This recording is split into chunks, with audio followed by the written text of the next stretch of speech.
Okolo roku 1910 Ernest Rutherford robil experiment, v ktorom bombardoval veľmi tenkú fóliu zo zlata ťažkými kladne nabitými alfa časticami. Keďže pudingový model predpokladal, že kladný náboj je rozptýlený po celých atómoch, vedci očakávali, že alfa častice by nemali stretnúť žiadnu prekážku pri prechode cez fóliu a nemali by byť vychýlené zo svojej dráhy.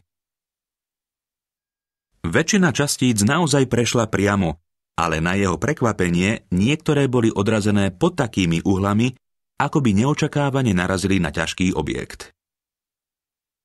K experimentu sa vyjadril takto.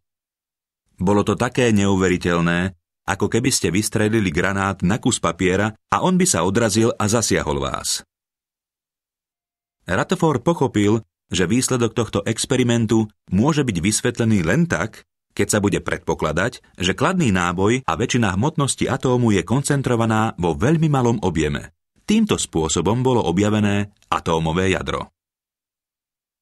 Onedlho Rutherford navrhol nový model atómu založený na výsledkoch jeho experimentu.